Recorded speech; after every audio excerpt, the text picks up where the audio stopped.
I think in 2025, every sneaker brand is going to have I said it here first. So let's talk about the sneaker trends of 2025. Whilst I'm not a huge follower of trends, you simply cannot ignore them. I just wanted to say Happy New Year to everyone and thank you all for your continued support. I'm wishing you all a blessed 2025. If you are new here, welcome to my channel. If you do enjoy today's video, don't forget to subscribe to stay updated with all my latest releases.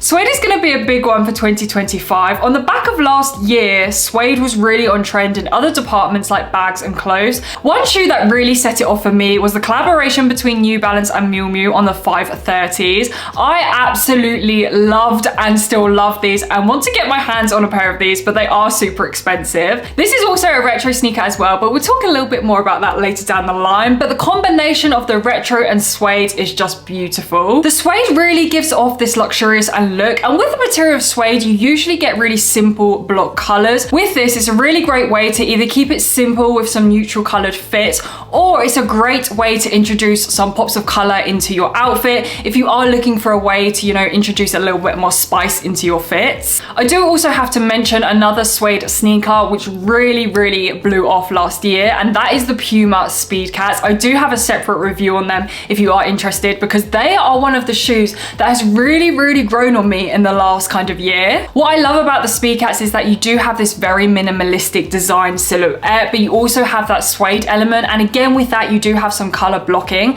so you can obviously go for a very simple color, more of your neutral colors, or you can go for, you know, a bright vivid color like the reds and the blues. Either way, because they are a low profile and minimalistic silhouette, you can literally pair these with absolutely anything, which is one of the things I love most about these. They're weightless, they're comfortable, unisex, and massively nostalgic. The only downside with Suede sneakers is the maintenance on them. If you get them dirty, they are super hard to clean. However, you can just buy some spray protector and make sure that you have protected them before you do start wearing them out to kind of prevent those situations. Also, just to mention some other Suede sneakers, we have the Nike Cortez, we have a variation of New Balances, especially the 1960s, which are one of my favorite silhouettes.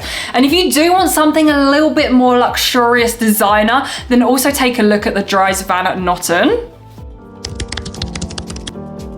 I think in 2025, every sneaker brand is going to have a release of some kind of football inspired sneaker. I said it here first. A few years ago, basketball sneakers were the main focus, and over the last few years, it has now transitioned over to football sneakers, or Americans like to call it soccer sneakers. From the exaggerated tongue to the knee-high sock styling to the minimalistic silhouette, the color blocking, the great thing about these is that because of the style, they are generational. It doesn't matter how old you are, anybody can rock a pair of these. There is already so many football inspired sneakers out there at the moment, and one of the most popular ones that everybody has been wearing in 2024 was of course the Adidas Sambas and the Gazelles. Also, we have the Nike Cortez, the Puma Avantis, Onitsuka Tiger 66s, the Reebok Hammer Street, and there are so many more out there as well. In the first 5 days of 2025, I have seen that Louis Vuitton are releasing their football inspired sneaker this year. This was actually previewed last year in 2024 on their runway for 2025.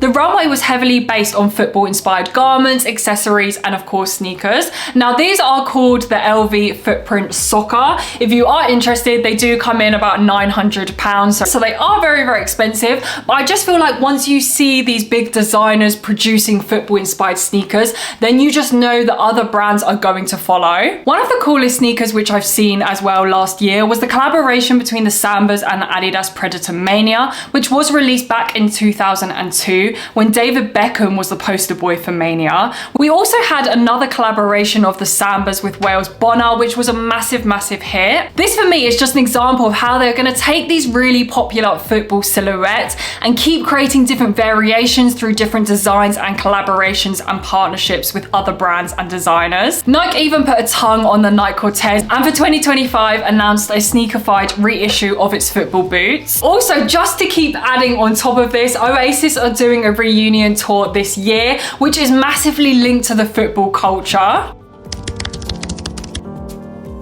Running sneakers is a trend that I have seen massively grow over the last year. People want to walk on clouds, and the increase I've seen in on-cloud runners, Hokas, Salomon, night running sneakers in general in the last year has been crazy. And what I've seen a lot is that these sneakers come in quite bland, minimalistic colors like white, black, and gray to make them appeal more easily to those who go for a more simple fit. And once you get hooked into the comfort and the fact that you can wear these for absolutely anything, not just exercise and activity, it makes it really hard to go back to other sneakers. There is a really thin line now between running sneakers and everyday lifestyle sneakers. The Asics brand is a really good example of this. Most of their silhouettes were initially designed for runners. However, nowadays they're seen as more of kind of everyday lifestyle sneakers. And I can just see this brand continue to grow and grow in 2025.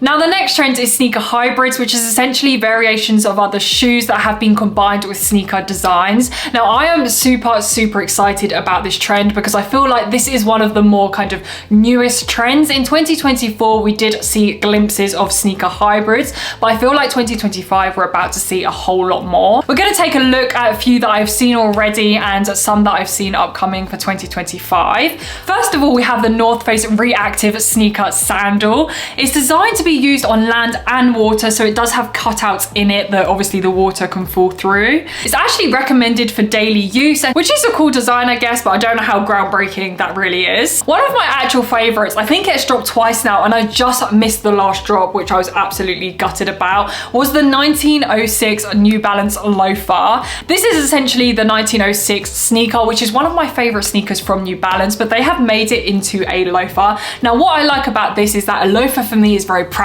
So I feel like you could probably actually get a lot of use out of this loafer, and it looks super comfortable as well. You basically have the same sole as the 1906, however the upper has been transformed into the loafer style. However, you're still keeping those same mesh running style materials. Salomon did a collaboration with Mason Margiela. They transformed the Salomon XT4 into an open-heeled mule. We then have this combination of sneakers and ballerina pumps all together in one. I saw a pair by Simone Rocha, where the bottom half is a sneaker, has a thick chunky sole with lots of traction, but the top half is a ballerina shoe. It's this kind of contrast, you know, of a ballerina shoe is very dainty, it's very petite, cute, and then you have this kind of chunky, more aggressive sole. It's just two very different concepts, which is exciting to see, but interesting to see how many people are actually interested in these kind of shoes. At the moment, I think the sneaker hybrids are for those people that are wanting something a little bit more and they want to try out something different because they are definitely unique. But I'm sure there's going to be one variation in 2025 that is going to catch everyone's eyes. Last trend to just briefly mention, because it has been a running trend for the last few years, is the retro sneakers. You see a lot of these brands bringing back old silhouettes. I just feel like this trend is always going to be there. It's going to be there in 2026 trends. It's going to continue.